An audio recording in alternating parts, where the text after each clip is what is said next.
Riders, welcome back to Sam's Bikes, where you know we only talk e-bikes, and today on e-talk we have the legend Drew Rohde, the mastermind behind the Lone Wolf online magazine and the YouTube channel. And we talk e-bike trends in 2023. This is a podcast format, so feel free to skip through to the chapters that interest you most or listen to the whole thing. It does run about an hour and a half. I really enjoyed this chat with Drew. And before we crack on, let's thank that sponsor, Schwarby, the original sponsor at Sam's Bikes. I absolutely love my Magic Marys front and back. My go-to setup is an ultra soft on the front in the super downhill casing, and on the back, the soft compound in the super gravity casing. Absolutely bomb-proof. And riders, if you haven't tried a Magic Mary front and back, I'm not sure what you're waiting for. They are awesome. Best grip out in the trails for me, in my opinion. And now on to the podcast with Drew, and I hope you enjoy it. Drew, mate, thank you so much for coming onto the channel. We are at e-talk here, which is kind of like the podcast of Sam's Bikes. And we like to talk to people like you, you know, upsetters, changes in the industry, and welcome to the channel. And congratulations on the channel, on your YouTube channel. And I'm going to say your online magazine / blog. I'm not sure what to call it. And mate, I've been a massive fan for a long time, so great work. Thank you, man. Thank you very much. Appreciate that. And yeah, it means a lot, dude. I know that you are very familiar with the struggle and the demands of being a YouTube guy and creating content. So it always means a lot when other people that are putting in the work, kind of know and appreciate it. It is a labor of love. I would say like the last couple of e-bike reviews that you guys have been doing have been so good and spot on. And I know that you guys do put the hours on the bikes because we're saying this, not the same stuff, but we're on the same page, and it makes me happy because I'm not saying like it is just it's a very hard thing to say without sounding like a dick. It's just a very hard thing to keep everyone happy, like sometimes there are not good things and it's a hard line to walk. So no, I enjoy your channel. And I really enjoyed the podcast you did with Seth the other week, a couple of months ago. Thank you, man. That was really interesting. And no one knows much about Seth really, apart from he's the bike hack dude. So why don't you tell Sam's Bikes riders, the viewers here, who is Drew? How did he start? When did you start mountain bike riding? When did you start the YouTube channel? And why did you start the channel and the blog? What was the mission statement? Yeah, man. Well, God, where to start there? I mean, when did I start mountain biking? I guess was as soon as I could get and balance myself on two wheels. My dad was an avid runner, and so he liked to run. And from a little kid, he put me on a bike so that I could go chase him down while he would run. And as soon as I was up and on that bike on two wheels, I pretty much was looking for any patch of dirt I could, right? The neighborhood I grew up in, there was lots of just dirt lots and paths around there. And, I went into those dirt lots and I built jumps and started skidding. And I had a little neighborhood racetrack that I made that went behind houses through dirt fields and all that stuff. And that was what I did, man. I did laps and laps and laps and without even knowing what it was, right? I was just a kid, got home from school and wanted to go ride my bike and get faster and time myself. And then, dude, I never quit, a lot of the friends I had, when you start getting into your teen years and you start, getting into different things and getting pulled around and looking for trouble and stuff, things changed for me and a lot of other people in my circle. Yep. And luckily I had bikes to fall back into.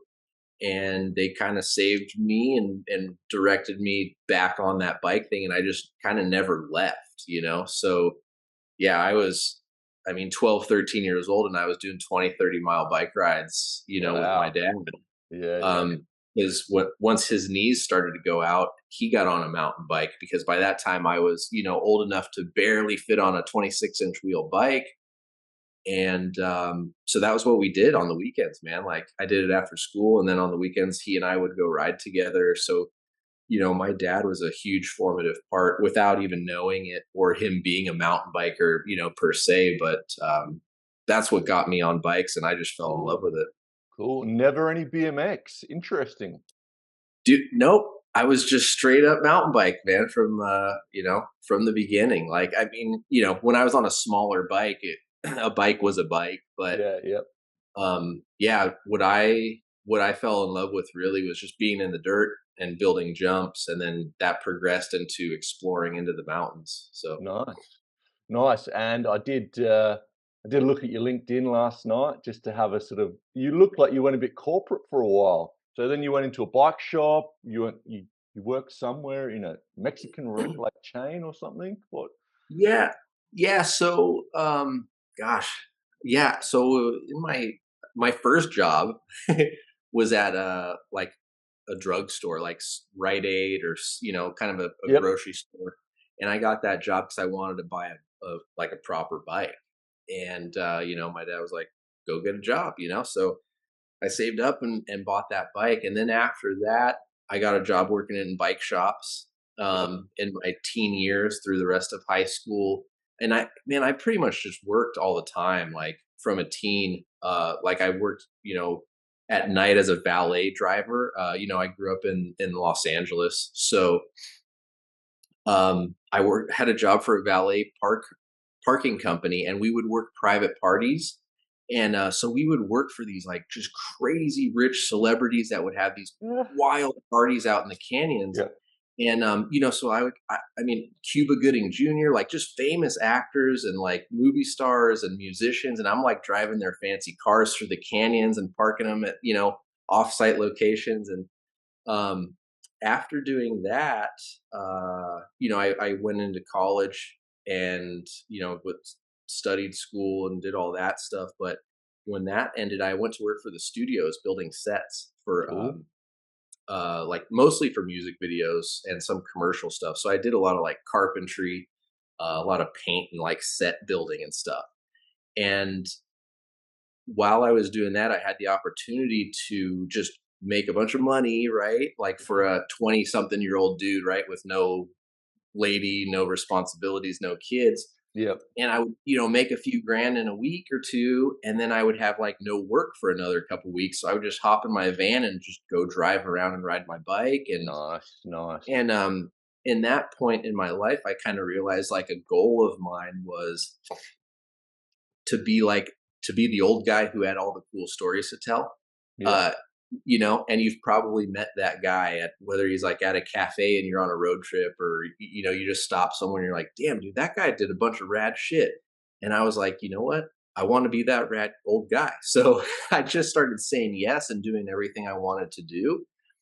And I was super fortunate to do it. And then when I left to go to Argentina for 6 months with a friend of mine who had the opportunity to say like, hey, if you want to go work on my parents' ranch, we can work there 3 or 4 days a week, doing ranch stuff like, tagging sheep, riding and herding, cattle, all that kind of crap. He goes, they have like a bunch of land. We can build our own trails and do road trips and go Oh, race the yeah. South American downhill circuit. So I did that. And when I came back, the studios were on strike, and there's no movies getting made, no TV stuff, none of that stuff. And so I went back to work at a bike shop that my friend owned, and through that met a guy that worked at Niner Bikes. His name was Brian Piero, and he said Niner was hiring, and they were in North Hollywood at the time. And so I went to work for Niner Bikes, and that was kind of my first jump to like being inside the bike industry. Cool. And I worked for them as like a customer service and warranty rep guy. Oh, So that would have been fun. right on the tail end of a recall. Oh no. And so yeah, it was a great opportunity to learn, people skills and to, have respect for people that still do that job today, right? It's not a Yeah. lot of fun, but I No. also it's what you make of it, right? Yeah.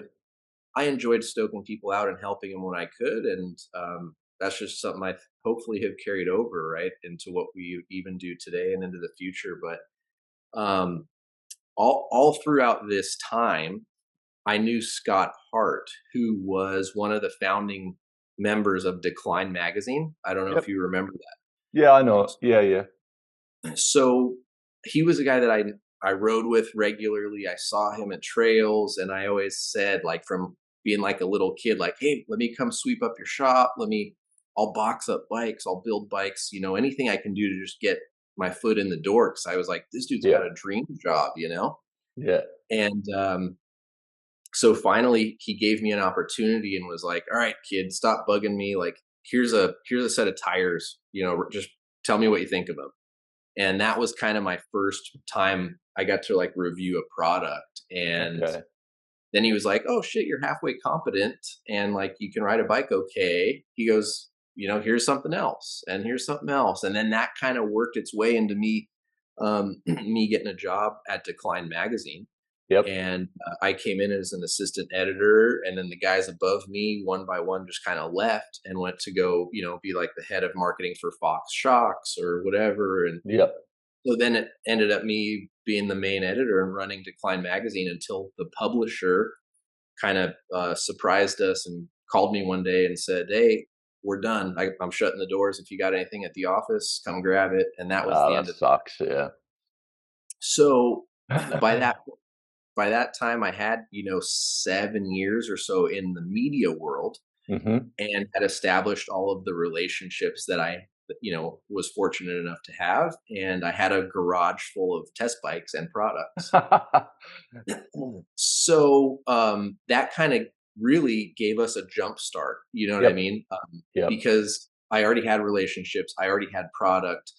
And so essentially what I did was I just emailed all those people and, I said, "Hey, I got your stuff. I'm happy to box it up and send it back. But I have this name, I have this idea. I want to do something a little different. And would you be interested in us keeping the bike to do a review on it? And just give me a few months to get a site built, and we're going to do it." And everyone was very supportive and said, "Absolutely, man, we're stoked to see what's next. Good luck." And so that was in February of 2017. So you've been So running about 5, 6 years. Is that right? Yeah. yes, the website, the YouTube channel, I started, I think, around then, just because I had the name, right, and I Yep. and I wanted to lock in the name. However, it's one of my bigger regrets is um, that I didn't start focusing on YouTube earlier. Mm. Because if you go back to 2017, there's hardly any video content. We really weren't doing a lot because I came from a print magazine background, right? Yep. Yep. And so I was very focused on like I need to, I guess, have a website because I'm not going to go out and find a printer and start making a magazine. So I was just very into that written world of like journalism that way and testing and reviewing and writing down products. And it probably wasn't until like middle to late 2018 that I said, "Dude, this YouTube thing's like where it's going, and I really got to put energy in there." Because I was just honestly, I was just trying to survive and make enough money to pay the mortgage and keep food on the table and not have to go get a job, even though I was working 18 hours a day, and I could have been Yeah. Yeah. working less and making money if I would have just gotten a job. But that was kind of when, so that was when Lone Wolf started. And that was probably about a year and a half later is when like I actually started focusing on the YouTube channel. Yeah. No, no. Well, you've done, yeah, you've done, so you've got like 80,000 subscribers, something like that. And hang Close. on, hang on, hang on. Writers, if you're watching this, link in the show notes. Subscribe to his channel. It is great content. Please, please. So I got a question for you. What's the worst thing about YouTube? Oh man. You know, the worst thing about YouTube, I'm gonna have to say it's gotta be just the inconsiderate commenters. Yeah. You know, and I totally understand that, you know, we've created this ourselves, right? Like we don't have to make a video and open ourselves up to the types of criticism that we get. And you know, I don't have a problem with people disagreeing with us because, as you said, right, different riders or different terrain, different styles. Like people can say, those guys are crazy. I have that bike and I love it. That's cool, and I get it. And that's why when we review bikes, we try to be as transparent as possible and say, hey, like if you ride in this type of terrain or you're this type of rider, this might suit you, or you might want to think of something else. But you know, when you got people that kind of just, I don't know, man, they just go to another level of, I don't even want to say ignorance, but they're kind of just like, you just don't understand how someone could wake up in the morning and just be like, you know what, I'm just going to go ahead and leave these types of comments to people on the Yeah. internet. And that Yeah. it's yeah, that's probably the worst thing. I mean, I guess from like a workload perspective, it's the fact that you got to like constantly be, you know, trying to think and create and deliver content. But like that's also kind of the best thing about it because it forces you to be creative and thinking all the time. But Yeah. Well, yeah, if I had to, you must be bigger than me now where you are. You're double the size. But I would say the worst thing for YouTube is cleaning bloody bikes. really, Oh, dude, I have to clean. I like back in my race days. A couple of my friends were factory sponsored riders, and they were always cleaning their bikes, and like always having clean bikes.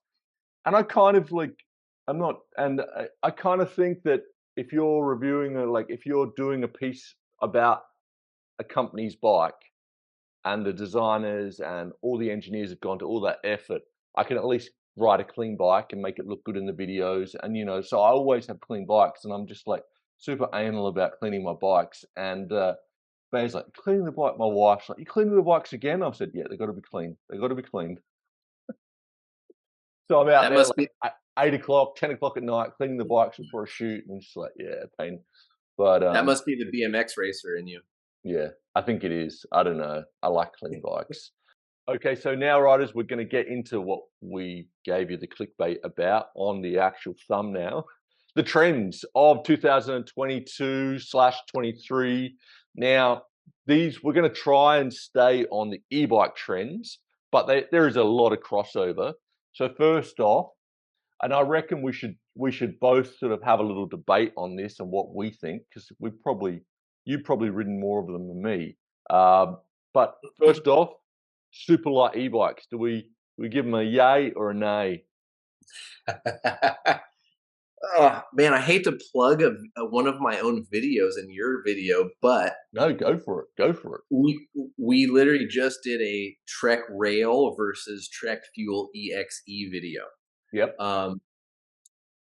So that being said, I think that what did you call it, SL category? Yeah, super light category. Yep. Yeah, super light. Okay.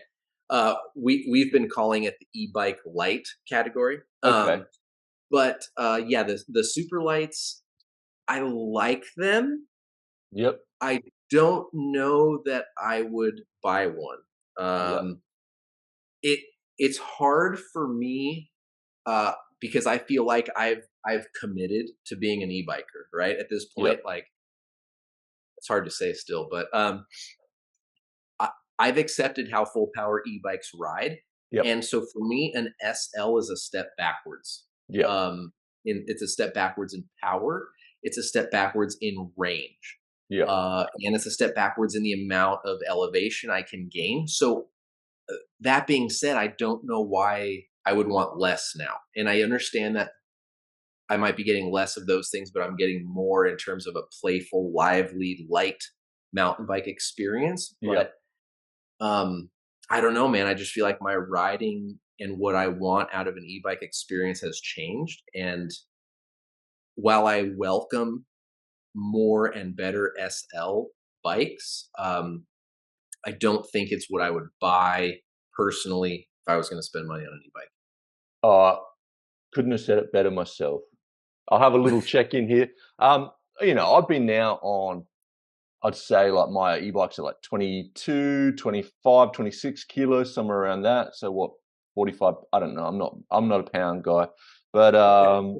they're heavy. They're heavy e-bikes, full powered e-bikes. And I went Yeah. out and rode, I've got a little commensal dirt jumper, try to, dip my toes in the water now and then.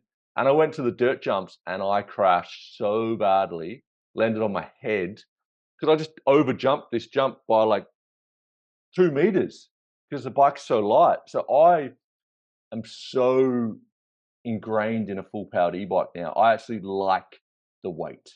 Yeah. I like it for jumping. I like it for plowing. I like it for cornering. Um, Very. and I don't, yeah, and I've got a Kenevo SL and I've got a Levo Gen 3. And the Levo Gen 3 has about 4,000 Ks on it, and the Kenevo SL has about 500. Yeah. So proof's in the pudding. But So, okay, so let me ask you this. Why do you go out to the garage and pick the Levo instead of the Kenevo SL? just because, well, mainly because of the friends I ride with, because everyone's on full powered e-bikes. Okay. But if I'm going out, um, now I did have a Levo SL, which was one of my favorite bikes. Um, I don't like riding the Kenevo SL in my local trails on my own because I can get so rowdy on that bike that I can get hurt. Like it's a bike that just wants you to go hard. Like it Okay. only like you've ridden the Kenevo SL, yeah, Yeah. yeah. For me, it's the bike that just needs to be ridden at 95% to really to feel the potential of that bike. It needs to be ridden Okay. hard. How about And the Levo SL? the Levo SL was just a really fun bike for me to ride. It Yeah. it gave me more feedback from the trail. That bike got more Ks than the Kenevo SL, and if I had people to ride the Kenevo SL with, I would definitely ride it more. I love that bike. I love how it rides, but just the group of friends I have are all full powered, so Yeah. that's what gets ridden. Um, Yeah. and quickly, have you ridden the Fazua Ride 60? No. No. No. Our Sour Patch has ridden it, and he really likes it. Yeah. um, there's two bikes that another bike that we can't officially talk about that will be a very big competitor in the super light category. I'm sure fans out there could guess what it is. Um, and he liked that Fazua as much, if not maybe even a little bit better. So I'm very excited to get on it and try it out. Yeah, for me, I mean, the fact that Porsche bought Fazua like a year ago, and that it just seems interesting. It seems like we've got for the riders out there, it is 60 Newton meters of power. Mhm. We've got a 430 watt hour battery, and the range numbers. It sounds quite efficient on range, so it sounds like you can get pretty good elevation out of it. Yeah, So for I, me, that could be the sweet spot. I'm very excited. I am excited about SLs, and I want them to change my mind because I would love to ride a 10-pound lighter bike. Yeah, me too. But for me, right now, the type of riding I do when I go out on an SL, I'm like, and we, like I said, to go back to that video, right? The Trek Rail versus the EXC, that's a Bosch bike versus the TQ. And the Yep. TQ currently is one of my favorite SL motors from a power and feel perspective. Mhm. I don't think it's that efficient, maybe, and don't quote me or officially say this, but it's the battery range on that EXC is not great. We do have a range extender coming from Trek, after we published this video, Yeah. Trek was like, "Hey, we're just about to get some. I'll put one in the mail." So I feel like the SL bikes with a range extender, I could be okay with. Yeah. Um, and that's why I think like the new Orbea Rise, I'm really excited about because it's going Yeah. to have a 504, I think, or Yep. in there that Pretty we ordered, sure. Yep. and I think that'll be a good size for the SL because you'll still be able to just run it in boost the whole time, which is what I want to do. Yep. And I can still get a good amount of laps in on the bike. Yep. That's a good. If you've got an hour on your e-bike, are you going boost everywhere, turbo everywhere? Yeah, yeah, I'm going all boost all the time. I don't get people. My friends like come back from a ride. They're like, "Yeah, yeah, I came back with 60% battery." I'm like, "Why? Why? Turbo everywhere, man!" And just like, I'm still like getting like a really good workout on turbo. I'm just smashing the trails as hard as possible and going back and back. Like, yeah, I'm turbo boost everywhere. Yeah, Um, yeah. The only like what I tell people is if you didn't get a good workout in turbo, you weren't trying hard enough. I know, I know. I Like, mean, my heart rate goes like 180 when I'm going downhill. yeah, So, and then when we're climbing back up, yeah, just like just smashing it. Love it. All right, let's yeah. go on to sizing. The trend of sizing. So you've run your channel now for 5 years. I'm 3 years in. Always been a bit of a Specialized fanboy. So let's talk about Specialized sizing.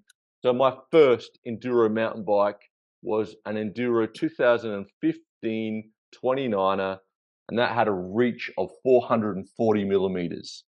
And now and that was a large. And now my current equivalent large Kenevo SL is, well, it's an S4, which is pretty much a large, is 485 millimeters, I believe. Now, I don't think I've got any taller in the last 5 years, but do you think we're riding too big of bikes now? Do you think that's a trend? Man. I do think it's a trend, and that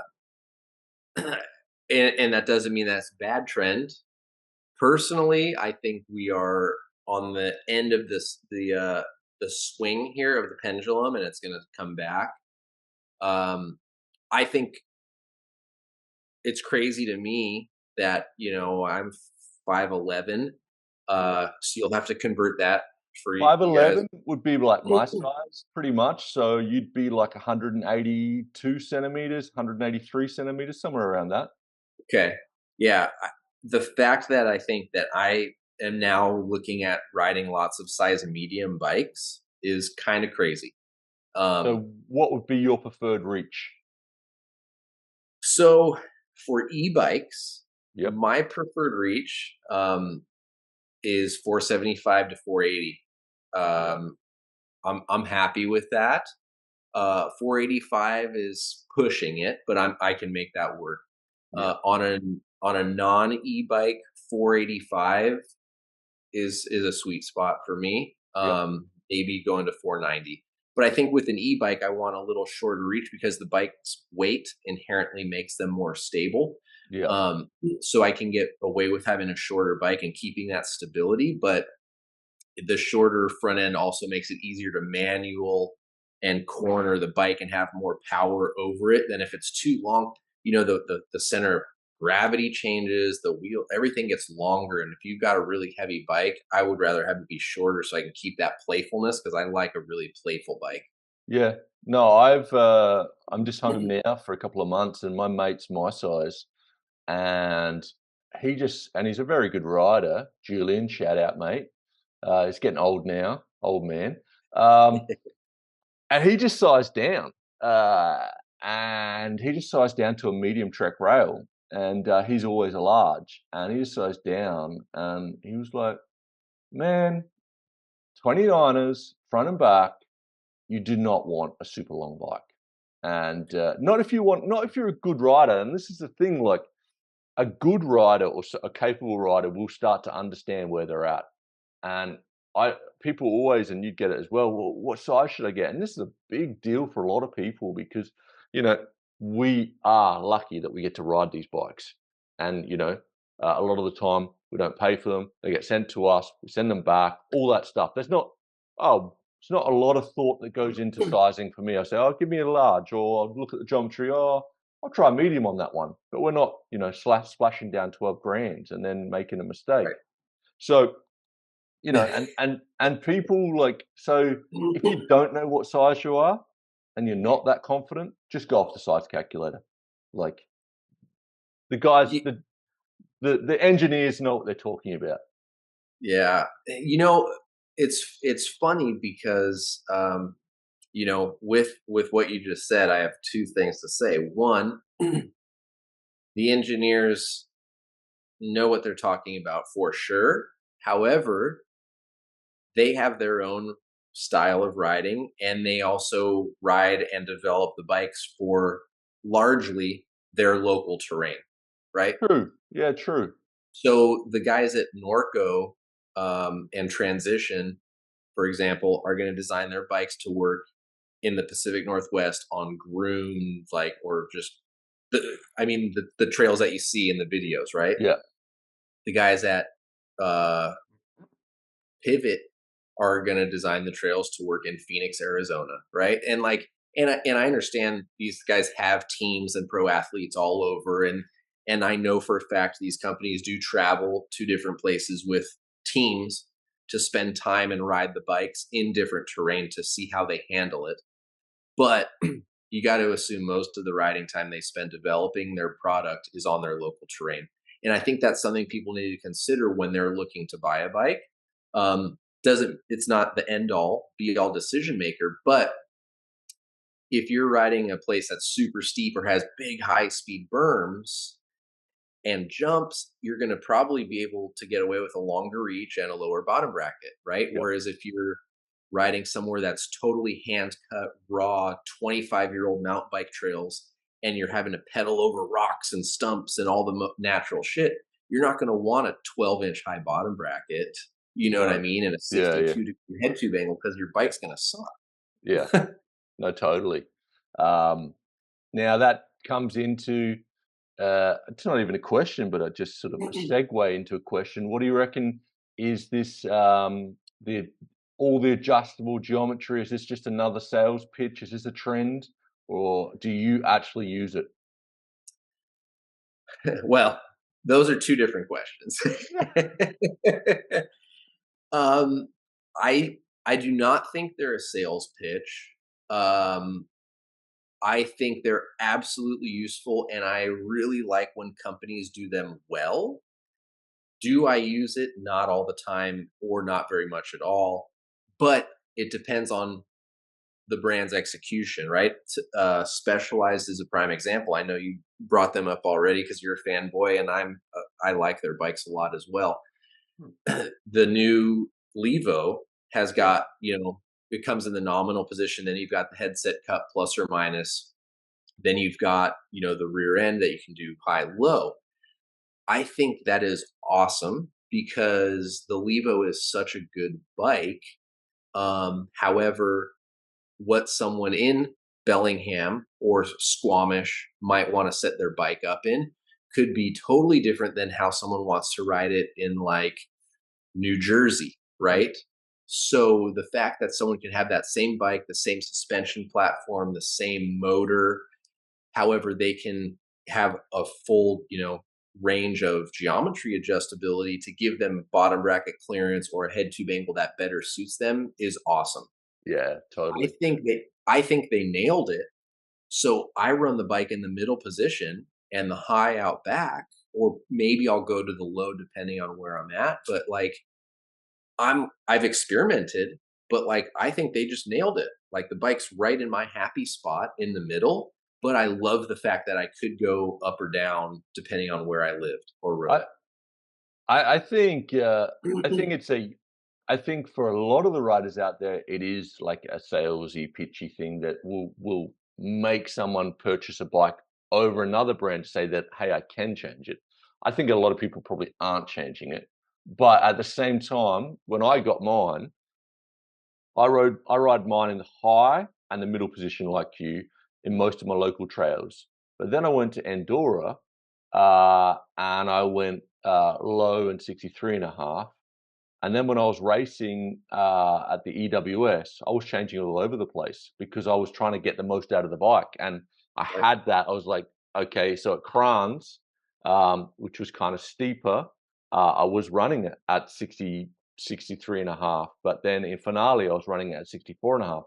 So I think I definitely love it and use it. I don't know how much everyone's using it, but you're right. Like they can shoot, like they can set it and forget it to the trails that they are riding mostly.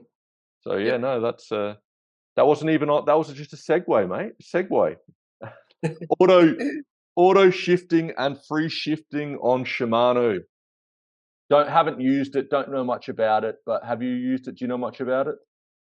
I haven't either. No. Um, I'm always very excited and curious to try new technology, and I think we have to be both as professional journalists, if you want to call it that, but Yeah. also as humans and riders, right? I mean, um, I know Shimano usually does not release anything unless they are 150% confident that it will work and it will be Yeah. durable. And that's why, a lot of times people complain that they're behind the curve, but they don't release something unless they know it will be safe and ready. So I am very excited to try it. I don't know if it would be something I would keep and use. There's lots of technology out there that is neat, but like RockShox Flight Attendant, for example, but I never would want it for my own sake, you know. Hey, don't jump forward, man. I'm These sorry. are no, no. Does your wife ride or anyone that's not so experienced ride? A little bit, maybe? My wife doesn't. She's not a mountain biker or a No. cyclist. She does like riding e-bikes though. Yeah. So if we're gonna go out occasionally, she'll take an e-bike out. She does have fun on it. She Yeah. she likes to ride dirt bikes and stuff, but she's not a mountain biker. No. Yeah. I see the auto shifting being quite good for my wife or someone that's really just very amateur on a bike that doesn't really like just wants to turn it on and go. I think it's kind of like and the free shifting, I don't really know what it is, but I think you can shift without changing gears or without pedaling. I don't know. I have to try it.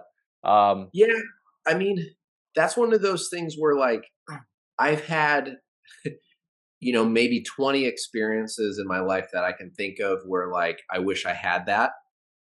But like what was the worst case scenario that I didn't have it? Like I either had to stop and get off or my derailleur and chain made a really nasty sound or I maybe broke a chain. You know what I Yeah. mean? But like over the decades I've been riding, if that's only happened, 20 times, like I don't know. But who knows? People might regularly ride in areas where you round a corner from a downhill and then it's like a river crossing and then it's straight up the other side. And that's where like that free shifting I think would really come into its own. Yeah, Um, totally. and yeah, I mean, yeah, the auto shifting might be great, especially for e-bikes, man. So many people break chains on e-bikes. So that might It be a might be great a help. good thing. Yeah, it might be. We'll have to test it and we'll have another podcast in a few months. Yeah. Wireless gears, I know it's not a trend, it's not a new thing, but wireless gears, is it a yay or a nay for wireless gears and wireless droppers? Is that a yay or a nay? Oh, wire. I like. Oh man, that's a tough one. I really like wireless.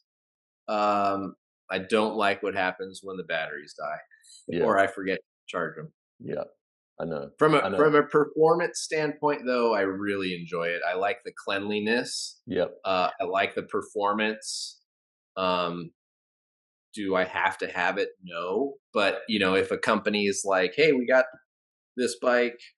Do you want wireless or traditional?" Like, I'll pick wireless. Have you broken one? No. No, me either. And when I first got it, um, I have to be honest, it scared the shit out of me because I was like, that's 1,000. Like, I don't make a lot of money, and that's 1,000 euros if I break that, and I never broke one, and that's like 4,000 k's on the Levo now, and Yeah. Yeah. and my friend who eats derailleurs for breakfast, I said you should probably get one. Like, if you smash derailleurs on a regular basis, you could probably get one of those wireless ones, because when they hit a rock, they just move out of the way. I mean, if you hit Yeah. a big rock, no, they're not going to move out of the way, but a little rock. Yeah. And wireless droppers. I like them. I like Yeah, those. I like how precise you can be on like, if you're doing a techie climb and you don't want to drop the seat all the way down, you can like just give it a little flick and it will just go down a little bit. I Yeah. like that. Yeah. And I like how you don't have to throw your lever as far. It's like a quick little push and Yeah, boom. yeah, yeah. I don't like the shape makers, shape shifters. I don't like it how they connect to the handlebars. Yeah. I just got Matchmakers. I don't like the matchmakers. I just got some SRAM discrete clamps, those tiny little clamps, and you can just fit them Yeah. wherever you want, which is really good. Yeah. I saw that Trek, and I didn't like. I'm going to say it out there. I didn't like this. Trek released on their new Trek rail a tire pressure gauge and a suspension pressure gauge, like more electronics on the bike. Is that a yay or a nay from you? Nay for me. Yeah, me too. I just think, come on, like, we don't need that. Auto suspension. So Fox Live Valve or Flight Attendant, what is your experience on those? And is it a yay or a nay? Um, it's for me personally, it's a nay. Okay. Um, I have ridden both of them, and I do think they have their certain application or place. I definitely think it's more of an XC or like a competitive race person would be the beneficiary of that. But Yeah. for me, no, thank you. Like Yeah. like I would in the future will be requesting bikes don't come with flight Oh, attendant because really? I actually don't like the way that they feel or perform. Okay. Um, and Interesting. and something a lot of people don't think about is if the bike is moving, right? For whether it's wireless shifting, dropper, or suspension, those units come on. Like they power on because they think you're riding the bike. Yeah. And so there have been a number of people, who have driven 2, 3, 4 hours to a trail and they get out and they're like, dude, I just charged this. My battery's dead. Right. And it's because they drove for 4 hours and the battery was working the Yeah. whole way. Yeah. Yeah.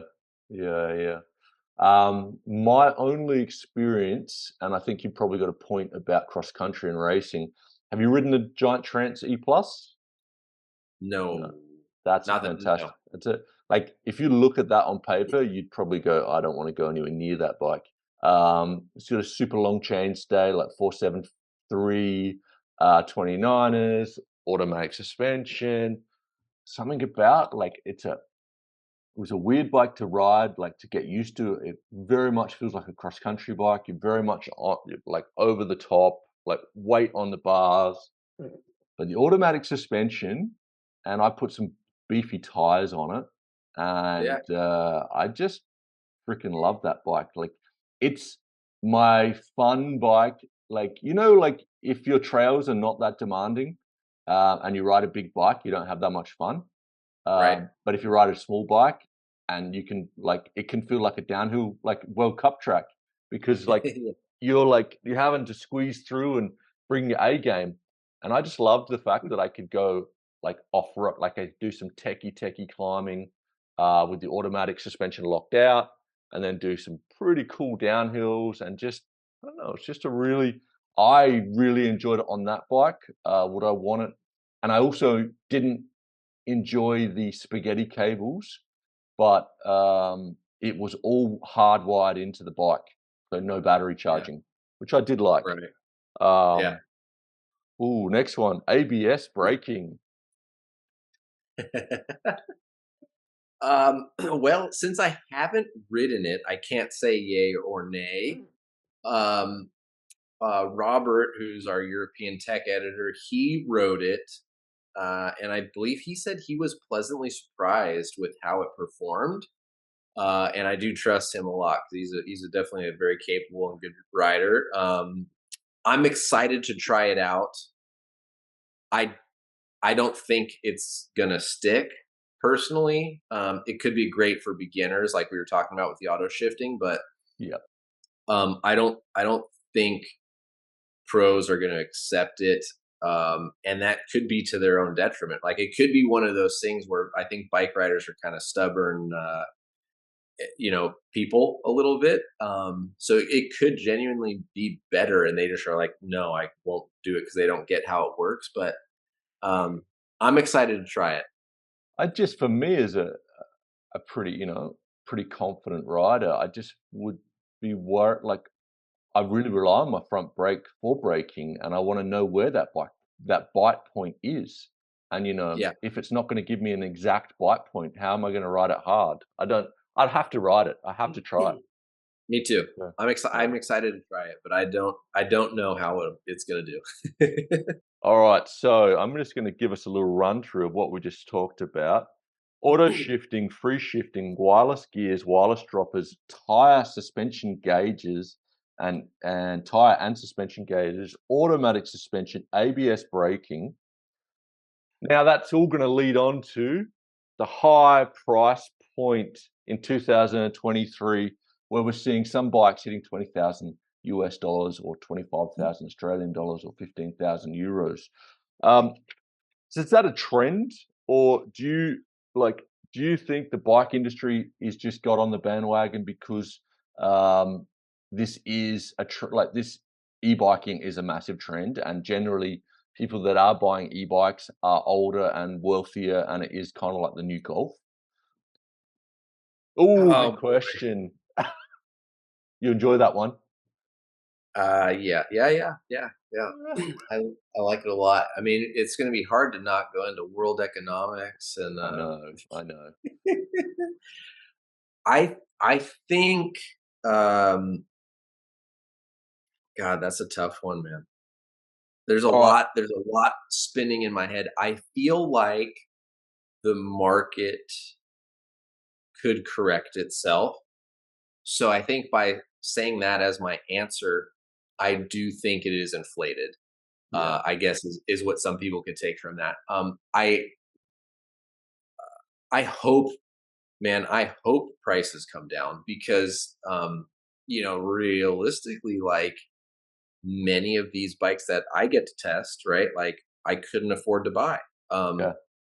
And I think there's some really awesome value minded bikes, right? And we try to showcase those and highlight them when we can, but still the fact that like, oh, great value e-bike is still about 6,000 US dollars I is a know. lot of money, like Yeah. and I think as people keep raising prices, those value brands are going to be like, well, shoot, my value bike that was 5,800 bucks could be 6,400 bucks next year, right? And Yeah. then where does it end? So I think I think we're at a spot with the supply chain stuff and where the COVID thing happened, and everybody was selling everything and there wasn't enough parts to get more bikes built. I think now we're going to get to a spot, at least in the U.S. in our economy. I think stuff's going to slow down, and I think there might be a little correction. Good answer. Yeah, I kind of think the same. I get it a lot saying, these bikes are really expensive and they're more than motorbikes and all that stuff. And I get that.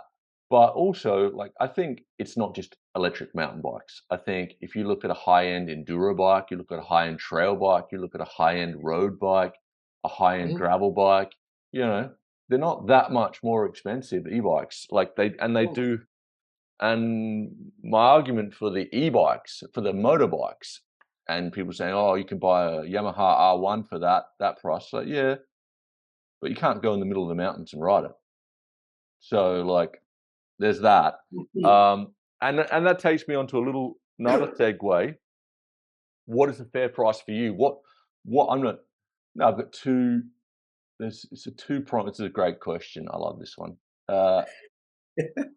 If you were okay, first off, the first part of the question: how much would you spend on an electric mountain bike today? If you had no bike and you wanted to get out on the trails, how much would you acceptably spend? Um, I would probably,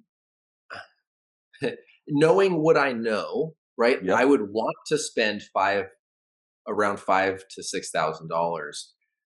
But knowing what I know and having ridden what I've ridden, I would probably push myself to go 6 to 7 Yeah. thousand. So you think probably the best bang for the buck is the middle spec bikes? Yeah. I think so. I Yeah. always think that as well. And the next question, which is one of my favorites, if I don't know, let's say if Canyon came up to you and said, "Mate, we love the channel, we love what you've done, and you tested everything. We're going to give you $1 million to design your own e-bike. What motor, what size battery, what geometry, and what parts are you going to put on it?" Oh man, that is a great one because I have thought this a lot. Yeah, me too. Um, I think, ooh, God, because the one of the parts that I would love to use for this bike isn't out yet, so I can't talk Ooh, about okay, it, right? So we'll just go with what's currently on the market right okay, okay. now. Okay.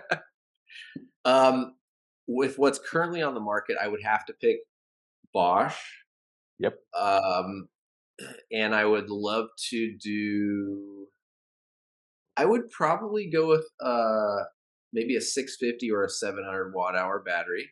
yep, Um, I would give it an adjustable headset cup like the Levo yep, because it works great. It doesn't make noise. It's simple to switch, and I would probably put it at a 64.5 degree center position. yep, And I would probably give the bike a 478 reach in the center. Okay, I'm going to split the yep, difference between my 475 and 480. yep, Um, it would be it would be a mullet, yep, 29 front, 27.5 rear.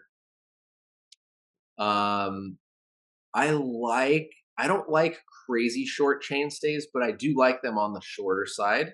yep, Um, I would also put 160 cranks on it. yep. Because I'm a huge fan of short cranks, and I would probably spec it. How much suspension? We haven't gone there yet. We're going Oh, we have what? not. I would probably okay. Well, if we're doing a dream build here, I would have it be a convertible from 150 or 160 rear Mm-hmm. with factory with a 160 fork, but Yep, you could up fork it to a 170. yep, Um, and I think I would go. Probably would have to go Fox 38 up front and um, go for that X2 out, Fox out back and TRP brakes. just rocking them at the moment. Definitely would go TRP brakes, and I probably would go Shimano SLX or XT drivetrain. Yep. Um, kind of keep value down, and then for a wheel spec, um, I would. God, man, I like the Crank Brothers synthesis wheels a lot. I like We Are One a lot. Carbon? You're going to go carbon? Carbon wheels? I think I would. Um, If you yeah, I think weren't if you weren't paying and you weren't racing, would you go carbon? yeah. Why? Well, What do you I feel the would go. difference? I would go with I would go with ride quality as my kind of like, well, ride quality and budget, I guess I would say. So That being said, I guess if budget was my concern, I probably would have to go alloy. Yeah. I just I spend so much more time riding carbon wheels because that's just what so many brands send and what's on so many bikes. But that doesn't mean I wouldn't like alloy.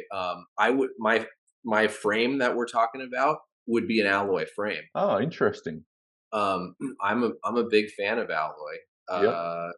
And yeah, I'm just trying to I can't really think of a good alloy wheel right now that like jumps out at me. Whereas I could think of like 4 good carbon ones. I just built I call them the brick shithouse. I just built on I think you need a good hub on an e-bike or you just break them out. So I got an Industry 9 hub and I built them on DT Swiss Freerider 560s. Okay. And they're like weights, they're about 2 kilos and they are so bloody strong. Like, Nice. yeah. So, but where are we going with tires? Come on, tires. That's a big Um, one. that is a big one. I think I might have to lean on the Schwalbes, dude. I think Yes, big good man. maybe a Big Betty rear with a Magic Mary front. Yeah. That's a go. That's a go. Have you tried the new Contis? That is the one curiosity wise I really want to. I kind of got snaked by a couple of guys at the office who stole the Contis before I got a chance to ride them. And they've said like, dude, these are my new favorite tires. They're awesome. So I have a new set hidden under my desk. When I get back to the office, I'm putting them on. But I'm really excited. I think Continental did a great job. Their branding, like the icons, like dude, they So look good. sick. So You've good. ridden Like them. I'm a Shawby sponsored rider. Hey, They sponsor the channel and I love my Magic Marys. I actually run Magic Marys front and back, ultra soft front, Magic Mary soft back. But I believe there could be something in the pipeline coming. Maybe there should be something maybe coming out next year that could be the new game changers. yeah, So man. Have you heard of what they're going to be calling them? Supposedly. I have, yeah, wicked name, wicked name. If anyone wants to Oh, get a little leak on that, head over to the Downtime podcast and check out Piron's last podcast. He let it slide. there you go, Piron, dude. well, there you go, riders. You can check it out. You didn't hear it here. Um, now, so we've finished the drill build. Oh, I think we should build that bike. That sounds sick. That's I'm into yeah. I would. What was the chainstay again? Just gotta make these numbers. it. Oh, man. All right. I've got a few more here. 220 rotors. Is it a yay or a nay? Yes. Yay. Yep. 2.3 thickness of the rotors. TRP's gone thicker rotors. Yep. Yeah. Oh, yeah. I'm a fan as 100%. well. I'm a massive fan. Integrated carbon bars and stems. No. No, I just, man, like $400. Like they're worth, like they add so much price on and they're ugly. And yeah, I'm not a fan. Integrated cable routing through the headset. Looks cool, but time will tell for me. Yeah. I initially I want to say no because I'm like, there's just gonna be so much crap going in the front of the bike, but um, at the same time, I'm always open to be proven wrong. It doesn't make sense if, we are going to look at doing if more companies are going to be running the interchangeable headsets, so with the free geometries, it doesn't make sense to confuse it with cables. And also, do the cables coming out of the frame look that bad? I think they look fine. They look a lot better than my BMX bikes did like 20 years ago with cable ties on them. Yeah. Now that's it for me. Do you have any more trends or anything you want to talk about? Hand guards. Hand guards. Yay or nay? That's a big fat nay for me. Oh, But Sam Hill seems to love them. So I think they look pretty bloody ugly on a bike. But saying that, I do like, I'm ex-BMX. I don't ride with gloves, and okay. I just like the feeling of, I run death grips and super soft death grips with no gloves. So in Australia, Australia, it's going to be a yay. I can see why Sam Hill, because all the trails, we don't have as many riders here. Well, we have hardly any riders. So all the trails get grown over, and you do get hand slap a lot. So maybe a yay. For racing, yay. Okay. For photo shoots, nay. Yeah. Yeah. Anything else? Oh man. Are you a flat or clipless rider? I just roll between both. Yeah. I'm pretty much, yeah. If I was racing, I'd probably, like when I'm really pushing hard, I'll go flats. Clips, sorry. Just because my feet will get blown off. But if I'm riding at like 70, 80, 90%, I prefer to ride flats. It's just Okay. easier for me to work in as well, because I can just like wear the same shoes all the time, and I don't know. I like both. Okay. How about yourself? Mostly clipless. Yeah. Yeah, it's rare that I go flats anymore. For a number of years, I mean, I grew up riding clipless, and then I kind of went to flats when I was trying to do a little more jumpy, tricky stuff, whatever, and then hurt my ankle real bad, so I had to wear flats for a while because I needed high tops with like an ankle brace. But then I went back to clipless about 3 years ago, and I've probably 90% of my riding has been clipped in since then. Fair enough. I'd say like it's kind of good for the soul to change back and forth a little bit. You Me get, too. I think you get a little bit from both. I think Me too. I don't think if you're racing, obviously, if you're really trying to put PBs in, clipless is better. Yeah. But I think you learn a lot about riding and controlling the bike with flats. I don't know. I think it's I like to go back and forth. It's absolutely easier to ride clipped in. Yeah, Like it's faster. You don't have to work as hard physically. Like you can get the bike up and over stuff. You can pick it up. It's undeniably faster and easier, but there is a learning curve for sure. yeah, yeah.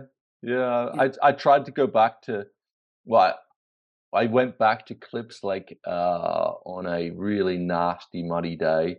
Just changed my bike over. I actually didn't have enough pedals, so I was like, I'll put my SPDs on, and I put them on, and I had a horrible day. It Yeah. was just sloppy and nasty. All right, so Tire inserts. tire inserts. Yeah, that's true. Yay or nay? That's true. Yay or nay? Hang on, what is tire inserts? Oh, tire. Tire. Tire inserts. Tire inserts. That is definitely a yay from me on the back. If I'm running a carbon rim, for sure. Okay. Yeah. How about you? No. No. Can't say I've gotten into them, man. Like there, I've ridden some that I really like the feel of, but with the amount of different bikes that we have, I just can't find myself justifying the time to put them in all the different bikes. So I would just rather run a heavier casing tire. Yeah. I mean, for me, this is my thought on carbon wheels and tire inserts and good tires. When I was racing the EWS last year in Finale, there was some little kid who's little Grom that was 17, probably weighed like just a little boy, like a little kid, like riding a small Santa Cruz, and we were hammering the trails, and it wasn't rocky. It was kind of more flow than rocky, and it came around the corner, and he's just on the ground, and there's just sealant everywhere, and he's blown up his Santa Cruz reserve wheel. And this kid's like a lightweight, and And I was like, how the hell did you do that? And then we had to walk home. You know, I was with him and I was on my e-bike, so we managed to get back. And I just kind of like, for the pros of a carbon rim, I just think the fact that I want to run a tire insert in that carbon wheel, which makes it heavier or the same weight as an aluminium wheel, I just think for peace of mind, I'll just go aluminium. And also, if you look at like the World Cup races and you look at all the pros, not many of them are riding carbon wheels unless they're paid a lot of money to ride carbon wheels. Yeah. You know, you look at I'm a fanboy. Look at Lorik Bruning, the King Bruni. He just rides DT Swiss aluminium wheels, Yeah. and there's a point that he does that because he doesn't want to lose a run by a carbon wheel like exploding, or risk himself. And did you see the massive crash that Bernard Kerr had at Hardline? Yeah, that was massive. He was lucky to walk away from that. And Yes. that is by no fault of his own. He had a perfect landing. He came down hard, but I mean, it was a big jump. The wheel should have taken that landing for sure. Yeah. So yeah, if it was me risking my life, and I'm not even saying I'm a great rider, but if I was like racing hardcore stuff, I'd be aluminium 100%. Okay. If I was risking my life on things, no. Come on, I'm enjoying this. I'm enjoying being asked. Come on, bring it on. I'm sure you get as many emails as we do from random Chinese brands that say, "Will you test our bike and make a video on YouTube for it?" Yeah. Speaking of risking your life, are you ever going to say yes and test one? I did. Yeah, because I wanted a city bike. Because you probably get the same thing. I was, riding an S-Works or very expensive mountain bikes around my local area is not the best idea. I have kind of been followed home a little bit, and I do get a bit worried about being robbed and stolen. So one of these companies, I'd just been talking to my friend about being robbed. You know, I was just like, far out, this is getting scary. I've got a lot of bikes in my house. And just as I spoke to him, an email came through and they said, and I said, send it to me, just send it to me. And it came in the box and I tried to put it together, and I was shooting an unboxing video of putting it together. And then the forks were kind of this much twisted. And I emailed the marketing person and I said, the forks are really twisted. Well, can you send me another set of forks? Oh no, just bend them back. And they're still forks. I'm like, yeah, nah. Game over. Sorry. Send someone to pick up the bike. And they just said bend them back. So that bike got sent back, and I generally ignore any email now that comes through from Chinese companies. But saying that, there's a bike that might interest you. I did review it, and the guy's an Aussie guy, but he had his bike made in China, like most people do, in Taiwan. And let's see if I can find it here. It's called the VMG Typhon, and it's a really affordable electric mountain bike. It has a good Bafang motor, the M510. Has an 840 watt-hour battery. It's coming in about 23 kilos, and it's 170, 160. I think 475 reach, mullet, 445 chainstay, and a really nice kinematics on the suspension. I really enjoy. Chris contacted me and said, "Oh, and his name's Chris Ting." So I thought he was Chinese, and he's Australian Chinese, so he's got a Chinese background. And I was like, yeah, mate, nah. I get a lot of these emails, just send me an email with, send me some stats about the bike, and I'll have a think about it. And then I looked Yeah. at the geometry and I was like, wow, like that's how I'd probably build a bike. And I spent a week on it, and I was blown away. Like so he's and that bike is coming in at 2.5. I think it's under $3,000 for the frame kit. Wow. So as the newer rider or someone that is coming over from enduro or trail riding, it's quite a good bike to buy and cannibalize your old bike as Yeah. like a cheap entry point. I was, Huh. yeah, I was pretty like surprisingly blown away by the bike. Yeah, it was a I'll really good, have to take a look at it. yeah, really good. And I've got a couple for you.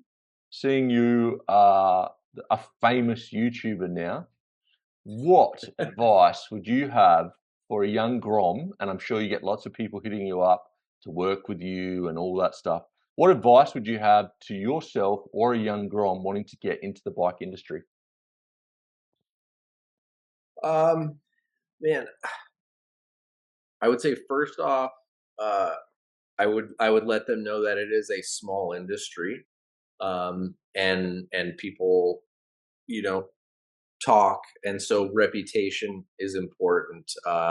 So I would say, kind of with that in mind, being respectful, being courteous, being a hard worker, trustworthy, doing the stuff that you say you're going to do. Um, that's going to be very, very important stuff. If I was kind of giving like someone like old man advice, that, you know, if you want to do something for yourself, or even if you wanted to go to work for somebody else, whether that's a sponsored athlete or wanting to get stuff to test and review or whatever, like get a job. The one thing that I really try to drive home with people is, this day and age, there are 100,000 kids out there that have better riding skills, better cameras, bigger follower counts, you name it, right? Um, what you need to do to differentiate yourself is show what kind of value you can bring to a brand. Yep. So I think by saying, hey, here's my social account, here's my race stats, here's whatever, my degree, my skill set, whatever it might be. But if you can then say, I don't just want this for me, I will also deliver and give you this, Mm, that is what's going to be the big differentiator. Is like, oh wow, like this dude doesn't just want discount or free tires. He's also going to give us 10 high quality photographs every month that we can share on our social media. Right. So yeah. then all of a sudden you're bringing value, and that kind of gets you up. So I think, man, like a good work ethic, um, following through and saying what you're going to do is for me huge. Like showing that you're organized and motivated are important, and it's believe it or not, hard to find that. Um, at least currently in this day and age, right? Like I told you at the very beginning, man. Like I spent years offering the guys at Decline Magazine, like, I'll come in and sweep the floors. I will come in and wash bikes and box bikes, right? Like you said, it's the worst part. Like I was Yeah. like, just let me come do something so I can get in there. Yep. And dude, I'm like regularly asking kids, like, hey, dude, I'll pay you 15, $20 an hour cash, can you come help? Can you come do this? And it's like, oh yeah, maybe, or I'm going on vacation when I get back, and then they don't call. And it's like, dude, I tried so hard to find people that like want to follow through and want to work, and it's just really hard for me. And I don't know if it's a generational thing. Maybe I'm just old and grumpy, but I don't think so, man. I had like I employed a full-time videographer, photographer at the start of the year, and the guy was like started this year. So, um, and the guy was really talented, and he was 25, and he just had no work ethic, and he lied to me, and I fired him after 6 weeks. He lied about what he was doing. He like would just like not do things, and then like it was just I'm not saying, I don't know. I think it shouldn't be that hard to get good people that want to work with you. It shouldn't be. So there you go, Groms. If you work hard, you're gonna get there. There's some Yeah. kids that want it. And then you can be living the dream. I know. What's the best thing you've bought or been gifted in the last 12 months that it can be to do with the bike industry or not? Oh man, that is a And tough. why are you thinking? I'll tell you what mine was, and you might want to Okay. buy it. And if you haven't already bought it, buy it. I got the new DJI wireless microphones. Unbelievable. Okay. And as an DJI. Australian, Okay.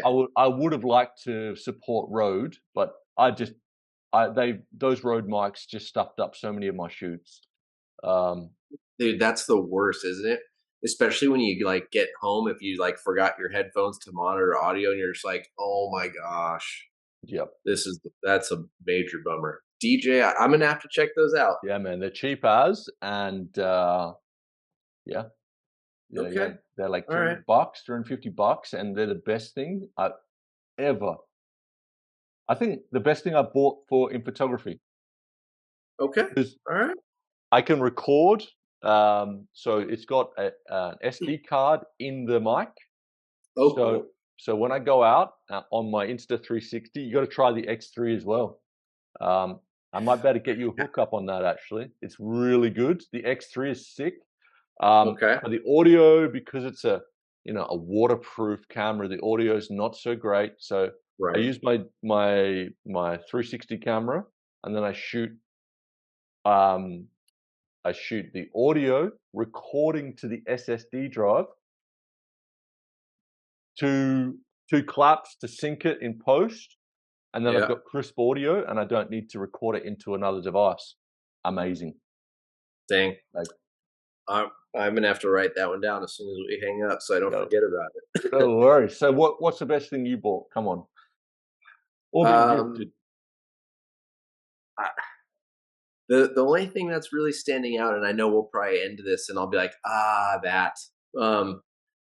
But something that I'm extremely excited about that I bought for myself is a 1996 Specialized Stump Jumper FSR Extreme. I was going to ask you about that. Yeah.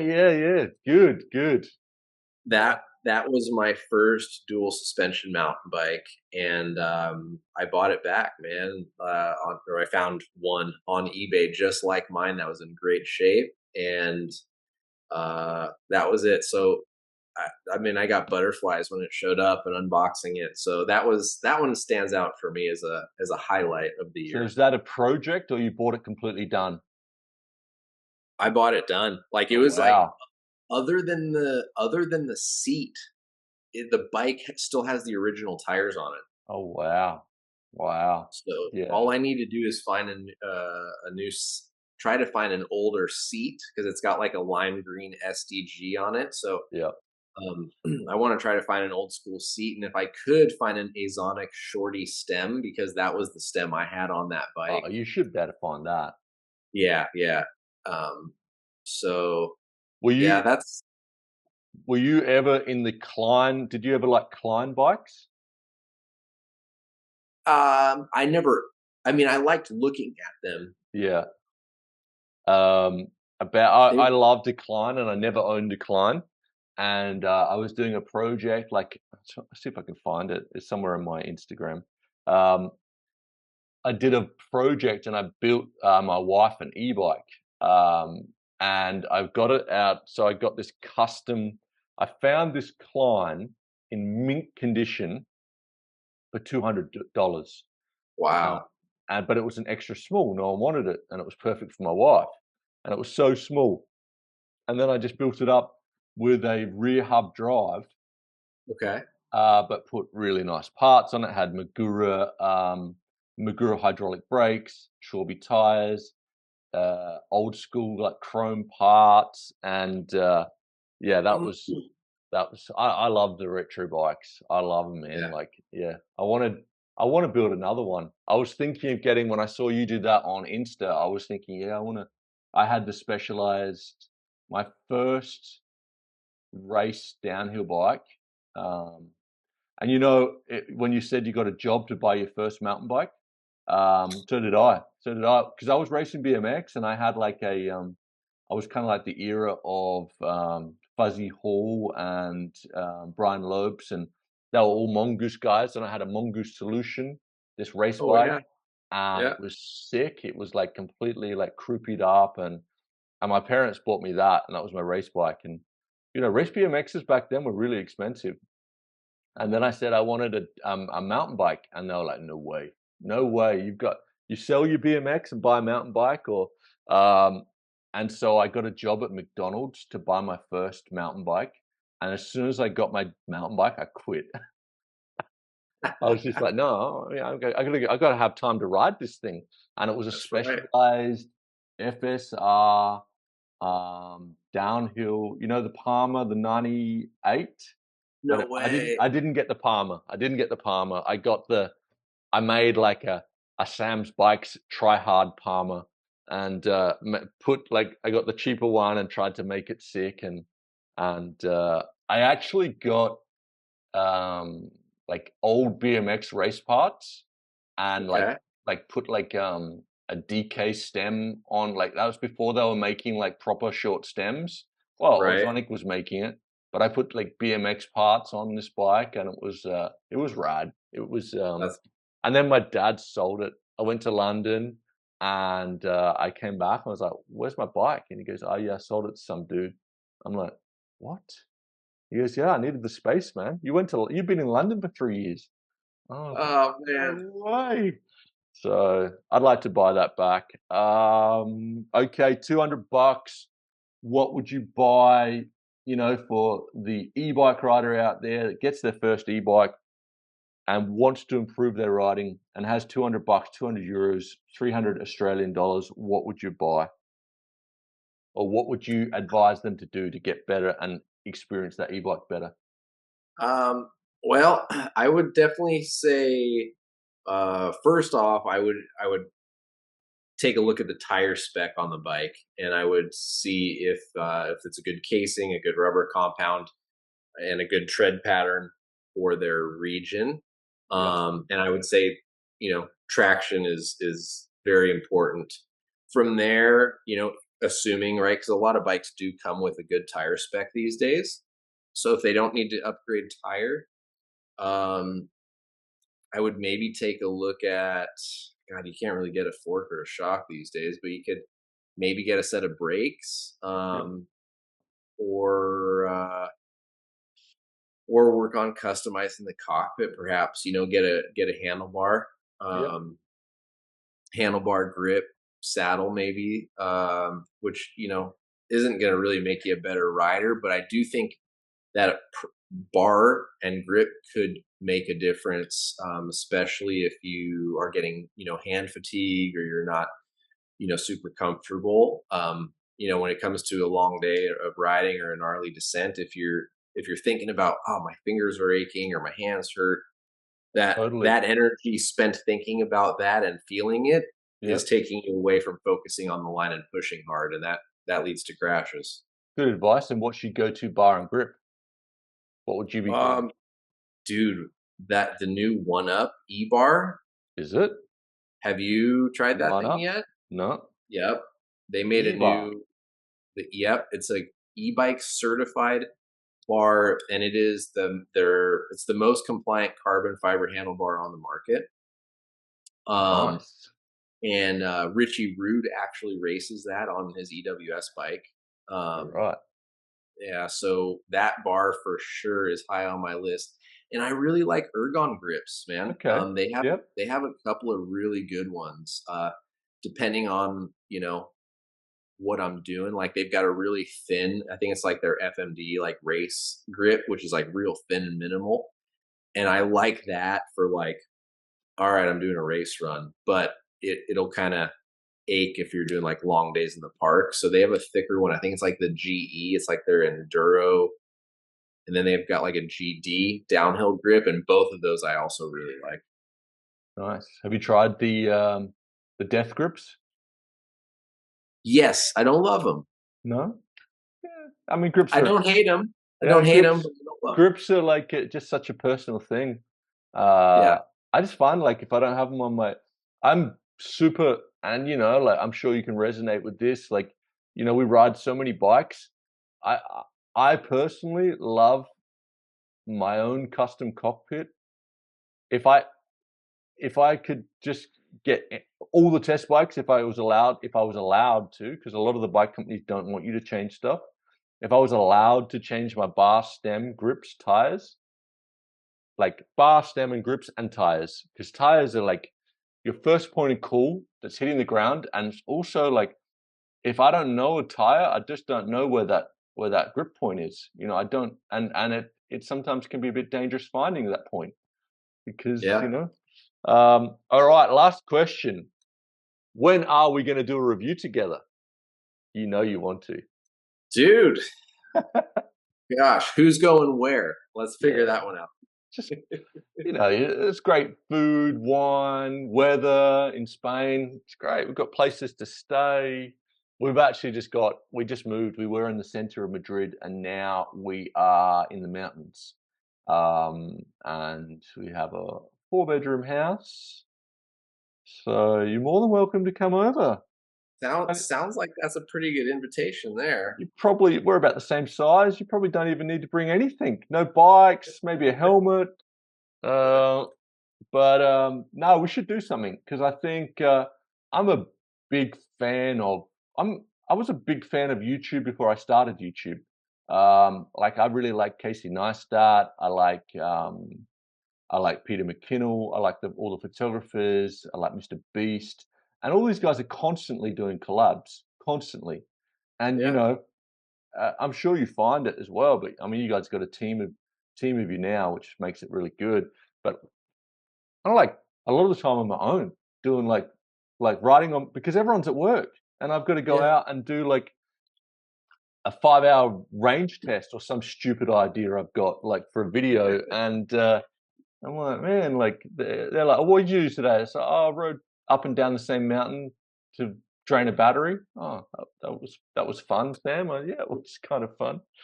But we should Yeah. do something for sure. Man, I'm always down for a good time. So we'll I'm 100% in. Count me down. We'll just have to figure out a time and a place, and we'll make it happen. Shoot, maybe we can even get a bike brand to go in on it and have us meet somewhere cool and ride a new bike together. That'll be wicked. That'll be wicked. We should do that. Well, we're going to wrap up. And if you want to thank anyone or anything, this would be the time. Oh man. Well, I mean, thank you first off for No having me worries. on and being interested enough to talk to me and thank you to you guys, Sam, all your fans. If you guys stuck around this long and listened to a couple of nobody's talk about mountain bikes and e-bikes, but um, yeah, man. Beyond that, I guess I would just like to thank all of our viewers, or website visitors, our subscribers, and then all the companies that have taken a chance and sent product to us, or supported us financially on like trips or projects that we wanted to do and create. I mean, it's like like you, right? Like I didn't have a trust fund or like a big bank account to fall back on, and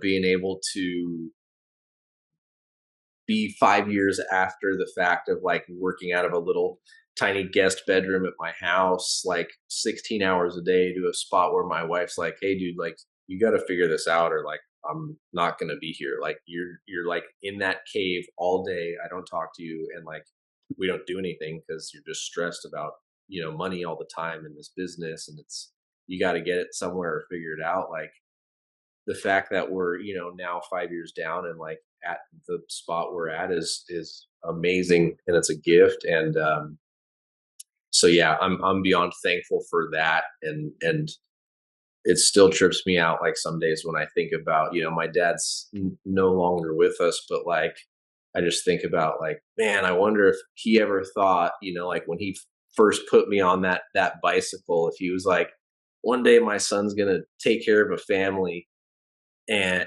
all because of this bike. You know what I mean? Yeah. Like it's pretty wild It's what we can do, and mate, that it's just you can't see it. That just gave me goosebumps. What a story, dude. Like, yeah, I'm yeah, from another creator to you, like 100% respect what you've done. And, I know I was in the same boat, like my wife gave me 1 year to have a crack.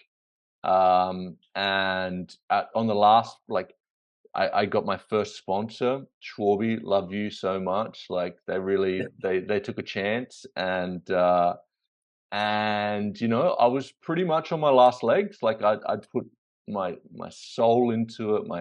I was not, all I was doing was talking YouTube, talking algorithms, trying to learn, trying to copy people. That was like I was like starting out. I was like, well, how do you do it? Or we just copy people that are doing it well, and I don't think that's even a bad thing. It's like you just try and find your own voice, and yeah, and I mean, for me to do that is just we're just very lucky. Like we are super lucky. yeah, So yeah. And it's I don't want to say anyone can do it, but at the same time, anyone can do it, right? Like the all it takes is just making that video for the first time and hitting publish, and then making more and more and more and more, and yeah, not giving up. Like it was there was a lot of times where I thought about giving up, and I was just like, does anyone pay attention? Does anyone know? Does anyone care? Like, am I literally stressing myself out and breaking my back, and like